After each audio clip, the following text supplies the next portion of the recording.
అందరికీ నమస్కారం. నేను శిరీష. సిరివెన్నెల హోమ్ వరల్డ్‌కి స్వాగతం. అందరూ ఎలా ఉన్నారు? బాగున్నారు అనుకుంటున్నాను. నేను కూడా బాగున్నాను.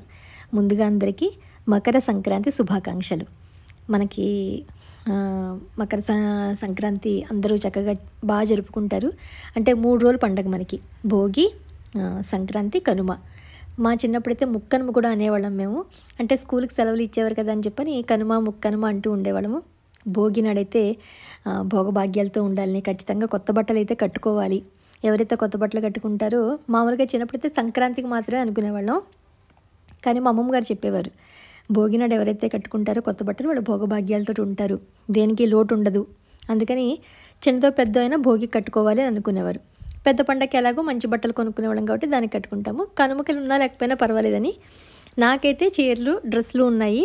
నేనేం కొనుక్కోలేదు, కానీ పిల్లలకి అది షాపింగ్ అది చేసాము. శ్రావణి డ్రెస్సెస్ తీసుకుంది. దాంతోపాటు నేను కూడా కొన్ని వస్తువులు తీసుకున్నాను. శ్రీకర్కి, శ్రావణికి, మా వారికి షాపింగ్ అని వెళ్ళినప్పుడు నేనేం కొనుక్కోకుండా వద్దామనే నా ప్లాన్ యాక్చువల్గాను. ఏం కొనుక్కోకూడదని. బట్ ఏదో ఒకటి వేసుకురాకుండా ఉన్నాను కదా. అవి నెక్స్ట్ కమింగ్ వీడియోలో షేర్ చేస్తాను. ఏం కొనుక్కున్నాను, మా వారు నాకేం గిఫ్ట్ ఇచ్చారన్నది. చెప్పానుగా ముందుగా అందరికీ సంక్రాంతి శుభాకాంక్షలు. మీ అందరికీ సంక్రాంతి అందరూ చాలా బాగా చేసుకున్నారని అనుకుంటున్నాను. సూర్యుడు మకర రాశిలోకి ప్రవేశించినందున మనకు మకర సంక్రమణం, అంటే మకర సంక్రమణం జరుగుతుంది కాబట్టి ఇది మకర సంక్రాంతి అని అంటాం మనం. ఇక నుంచి ఉత్తరాయణ కాలం అనమాట. అనుకోకుండా ఉత్తరాయణం రోజు నిన్న సంక్రాంతి కదా, అనుకోకుండా అదృష్టం అనే చెప్పాలి.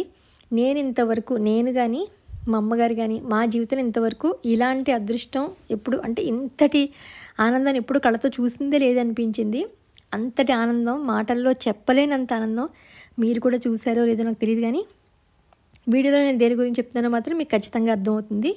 మీరు కూడా చాలా ఉత్సాహంగా అయితే చూడాలని మాత్రం అనుకుంటారు తప్పకుండాను. ఎందుకంటే మేము ఎంత ఆనందానికి అనుభూతికి లోనయ్యామో మాటల్లో చెప్పలేము అనమాట.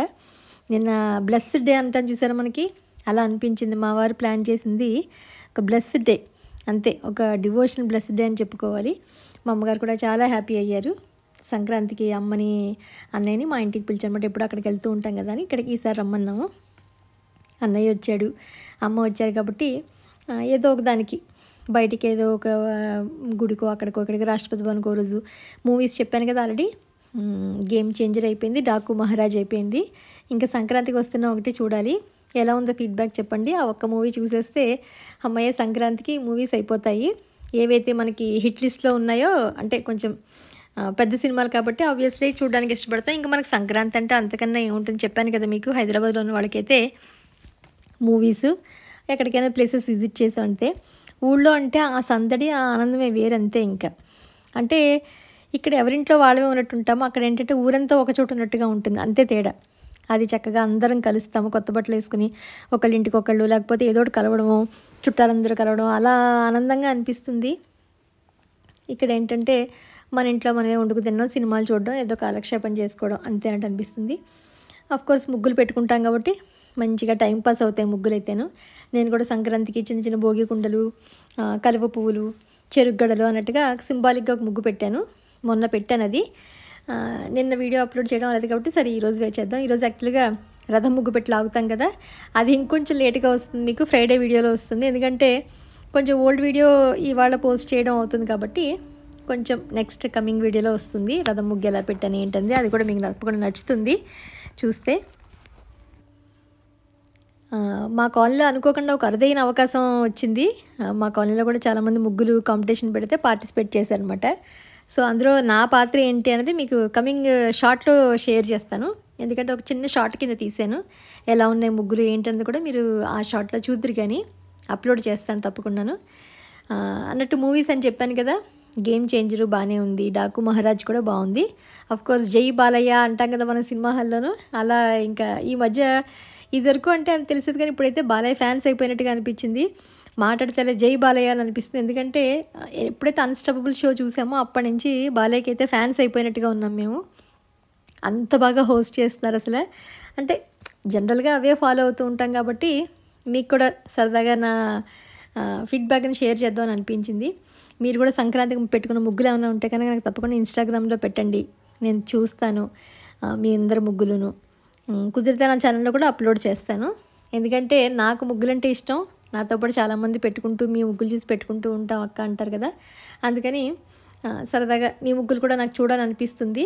నేను పెట్టినవి ఎలాగో మీరు చూస్తూ ఉంటారు కానీ నేను చూడలేను కదా. అందుకని ఇన్స్టాగ్రామ్లో కుదిరిన వాళ్ళు పోస్ట్ చేయండి తప్పకుండాను. మీ ముగ్గుల్ని నేను కూడా చూస్తాను. అలాగే సంక్రాంతికి మీరు పిండి వంటలు ఏం వండుకుంటారు అన్నది కూడా నాకు తప్పకుండా కామెంట్ సెక్షన్ చెప్పండి. మేమైతే మొదటి రోజు సేమియా చేసుకున్నాము. నిన్నేమో పులిహార బూర్లు చేసుకున్నాం. అమ్మ పులిహార ఉండారు, నేను బూర్లు చేశాను. ఈరోజేమో గారెలు ఆవళ్ళు మావి. కనుమనాడు మినుము తినాలంటారు కదా. అంటే ఈరోజు పశువుల్ని పూజిస్తాం మనం. మామూలుగా ఊళ్ళల్లో అయితే అంటే ధాన్యం చేతికి వచ్చేది కాబట్టి మన పండుగల్లో ముఖ్యమైనది కనుమ పండుగ. ఎందుకంటే పాడి పంటలు మనం పూజించడానికన్నా, ఎందుకంటే రైతు లేనిదే దేశమే లేదు. రైతు బాగుండాలి, మనందరికీ ఆహారాన్ని అందించేది కాబట్టి పశువులు బాగుండాలి. ఈ రెండు బాగుంటేనే మనం ప్రతి పూట అన్నం తినగలుగుతాము. అందుకని ఈరోజు పశువులకి మనం పూజ చేస్తాంట. ఊళ్ళలో అయితే చాలా బాగా జరుగుతాయి చక్కగాను. ఇందాక చెప్పాను కదా, అనుకోని అదృష్టం అంటే బ్లెస్డ్గానే ఫీల్ అయ్యాను మేమైతేను. అనుకోకుండా మా వారు వెంకటేశ్వర స్వామి స్వర్ణగిరి ఉంది కదా భువనగిరి దగ్గర, అంతకుముందు మేము యాదాద్రి వెళ్ళినప్పుడు షేర్ చేశాను మీకు. మధ్యాహ్నం టైంలో అవ్వలేదు మాకు, టైము బ్రేక్ టైం అట అని అనుకున్నాం కదా.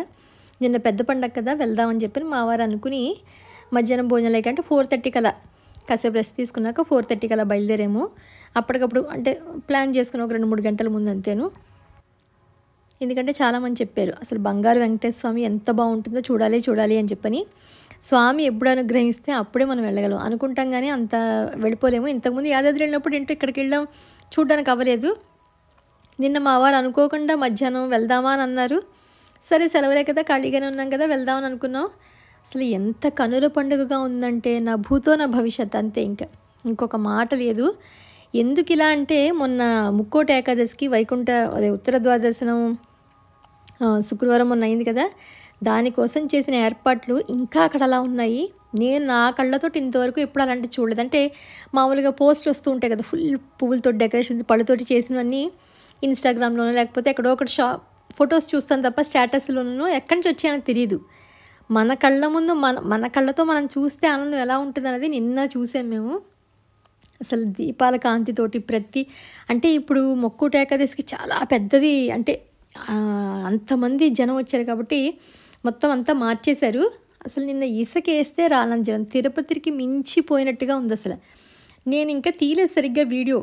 అంటే నేనే షాక్లో నన్ను, ఏంటి మేమేదో సరదాగా అనుకుని వెళ్ళాం, అక్కడ అంత జనం ఉంటారని అనుకోలేదు. జస్ట్ ఒక 1 అవర్ వెళ్ళడం, ఇంకో 1 అవర్ చూసుకొని వచ్చేయడం అనుకున్నాం. కానీ ఎలా ఉన్నారంటే కొన్ని వేల కార్లు, వేలంటే వేల కార్లు, ఎక్కడెక్కడో పార్కింగ్లు, అసలు మొత్తం కొన్ని ఎకరాల్లో పార్కింగ్ అన్నట్టుగా ఉంది. అసలు ఎటు చూసినా కార్లే, ఎటు చూసినా జనమే. కరెక్ట్గా సాయంత్రం మేము వెళ్ళేసరికి 5:45, 6 అయింది. మేము వెళ్ళాము, 5 నిమిషాలు లైట్లు వేశారు. అసలు దీపాల కాంతిలో గుడి ఉందండి, కళ్ళు 2 సరిపోవు మనకు చూడడానికి, అంత బాగుంది అక్కడ. అంటే ఒక డివైన్ ఫీలింగ్ అంతే. వెంకటేశ్వర స్వామిని చూడాలి అంటే వెళ్ళిన తర్వాత కెమెరాలు అక్కడ అందరూ సబ్మిట్ చేసేస్తుందని మేము చేసాం. కానీ చాలామంది లోపలికి కెమెరాలు ఫోన్ పట్టుకెళ్ళిపోయారు, వీడియోలు తీసేస్తున్నారని నేను సెక్యూరిటీ వద్దని చెప్పినాను. కోర్స్ మనం పట్టుకెళ్ళకూడదని చెప్పి నేను బయట వరకే తీసాను, అంతవరకే మీకు షేర్ చేయగలుగుతాను. ఫోన్ కూడా డిపాజిట్ చేస్తాం అనమాట. అక్కడ ఏంటంటే 500 రూపీస్ కౌంటర్ ఉంది, 300 రూపీస్, 100 రూపీస్ ఫ్రీ దర్శనం. మేమేంటంటే 300 రూపీస్ తీసుకున్నాము, కొంచెం ఫాస్ట్గా వెళ్ళొచ్చని. యాక్చువల్గా 6 to 6:45 అక్కడేమో బ్రేక్ టైం అంటే స్వామివారికి ఏదో సేవ ఉంటుంది, అందుకని అప్పుడు దర్శనానికి ఎవరిని అనుమతి చేయరు. మేము లైన్లో 6:15 కల్లా లైన్లో టికెట్ కొనుక్కుని వెళ్ళాము. ఒక 1/2 అవర్ లైన్లోనే మెల్లగా వెయిట్ చేసేసరికి 300 రూపీస్ టికెట్ తీసుకున్నాను కదా, దర్శనం అంతా చేసుకుని బయటకు వచ్చేసరికి 8 అయింది కరెక్ట్గా. అసలు గంటన్నర లైన్లో ఉన్నాము, అసలు కాళ్ళు నొప్పులు కానీ ఏమీ లేదు. చల్లటి గాల్లో దీపాల కాంతి, ఎటు చూసిన దీపాల కాంతి. అసలు ఎంత బాగా డెవలప్ చేశారంటే మీ అందరూ కూడా ఖచ్చితంగా హైదరాబాద్లో లేని వాళ్ళైనా సరే వచ్చైనా ఎప్పుడైనా చూడాల్సిందేను. మళ్ళీ చూడాలనిపించే అంత బాగుంది నిజంగా చెప్పాలంటేను. చాలా అంటే చాలా అనిపించింది. లోపల స్వామి ఉన్నారు. అసలు ఉత్సవ విగ్రహాలే మేము మెయిన్ విగ్రహం అనుకున్నాము, అంత బాగున్నాయి. అసలు డెకరేషన్ అయితే అసలు ఇంకా నేనేమో చెప్పలేను. నేను ఎప్పుడైతే చూడలేదు తిరుపతిలో ఎలా చేస్తారో అలా అనిపించింది నాకైతేను. అంత బాగా చేశారు. అసలు లోపల పువ్వులు కొన్ని టన్నులు పువ్వులు తెప్పించుంటారేమో, పళ్ళు పువ్వులను, రకరకాల పువ్వులతో అలంకరణ. అబ్బా 2 కళ్ళు సరిపోలేదు అనిపించింది. ఈ లోపల ఎవరైనా కుదిరితే కనుక వీకెండ్ లోపల వెళ్తే వెళ్ళండి. అఫ్కోర్స్ పువ్వులు కొంచెం వడిలిపోతున్నాయి, మనం ముక్కోటి ఏకాదశి కదా పెట్టింది. స్వామి బంగారు విగ్రహం, నిలువెత్తు బంగారు విగ్రహంలో అసలు ఎంత బాగా ఉన్నారంటే తోసేయడాలు, తోపులాట్లు అవి ఏమీ లేవు. ప్రశాంతంగా దర్శనం చేసుకున్నాము. అసలు ఎవరు వెళ్ళమని కూడా అనలేదు. 5 నిమిషాల పైన నుంచున్నాము. అంతమంది జనం ఉన్నా కూడాను దర్శనం అయితే చాలా అంటే చాలా బాగా జరిగింది. మళ్ళీ పునర్దర్శనం ప్రాప్తిరస్తు అని చెప్పుకొని ఇగో బయట వరకు మాత్రమే తీశాను. చాలా అంటే చాలా బాగుంది. దీపాలు అసలు లైటింగ్స్ కానీ అసలు మొత్తం అక్కడ వాతావరణం కూడా అసలు చాలా బాగుంది. మాకైతే చాలా బాగా నచ్చింది. సరదాగా మీకు కూడా ఇవాళ షేర్ చేయాలి. మంచి రోజులో వెళ్ళాము చక్కగానని మా వారికి హ్యాపీ అయ్యాం. మీరు మంచిగా తీసుకెళ్ళారండి మమ్మల్ని అని చెప్పని మా అమ్మగారు చాలా హ్యాపీ అయ్యారు. మేము కూడా హ్యాపీ అయ్యాము. ఇది ఈరోజు వీడియో. ఎలా ఉంది ఏంటని తప్పకుండా కామెంట్ సెక్షన్ తెలియజేయండి. ఇక్కడ ఏంటంటే ఇప్పుడు మన ముక్కోత ఏకాదశి అని చెప్పని మొత్తం అంతా ఒక రౌండ్ వేసినట్టుగా పెట్టారు. లేకపోతే ఫ్రంట్ నుంచి కూడా మనం వెళ్ళేటట్టుగా కూడా ఏర్పాటు ఉంది. అంటే అక్కడికి వెళ్ళిన వాళ్ళంతా ఎక్కడ పార్కింగ్ చేసుకోవాలి ఏంటి అనేది ఇప్పుడు ఈ 10 రోజులు మాత్రమే ఇలా ఉంది. తర్వాత మళ్ళీ నార్మల్గా ఎప్పుడు ఎలా ఉంటుందో అలాగే ఉంటుంది. ఇప్పుడైతే పెద్ద ఒక ప్రాంగణం చుట్టూరు ఒక పెద్ద క్యూ లైన్ కింద ఏర్పాటు చేసి అలా ఎక్కడి నుంచో పొలాల్లోంచి తీసుకెళ్ళినట్టుగా తీసుకెళ్లారు. ఫైనల్గా అయితే ఇగో మీకు ఇంతవరకు అయితే చూపించగలను. అంటే ఇంక ఇక్కడ కెమెరా మనం సబ్మిట్ చేసానమాట. అసలు స్వామి ఎంత బాగున్నారంటే ఏదో తిరుపతిలో చేసినట్టుగా చేశారు అలంకరణ అంతాను. అక్కడి నుంచి మనం లోపలికి వెళ్తాము. లోపలంతా ఇంకొక చాలా రౌండ్లు వేసిన తర్వాత అప్పుడు 7 ద్వారాలు అంటే గరుడాద్రి, వెంకటాద్రి, నారాయణాద్రి అలా అన్ని ద్వారాలు తెరిచిన తర్వాత స్వామి దర్శనం అయితే చాలా బాగా జరిగింది. బ్లెస్డ్ డేగా అనిపించింది మాకు. ఆనందాన్ని మీ అందరికి కూడా షేర్ చేయాలనిపించి ఇగో ఈ వీడియో ముగ్గు ఎలా ఉందని చెప్పండి, టెంపుల్ ఎలా ఉందని చెప్పండి. చూసిన వాళ్ళు ఏమైనా ఉంటే కామెంట్ సెక్షన్లో చెప్పండి నాకు. చూడని వాళ్ళైతే తప్పకుండా చూడండి. ఇది ఈరోజు వీడియో. మళ్ళీ ఒక ఇంట్రెస్టింగ్ వీడియోతోటి మిమ్మల్ని అందరినీ కలుస్తాను. గోవింద గోవింద వెంకటరమణ గోవింద గోవింద, ఏడుకొండలవాడ వెంకటరమణ గోవింద గోవింద, ఆపదముక్రుడ అనాథరక్షక గోవింద గోవింద.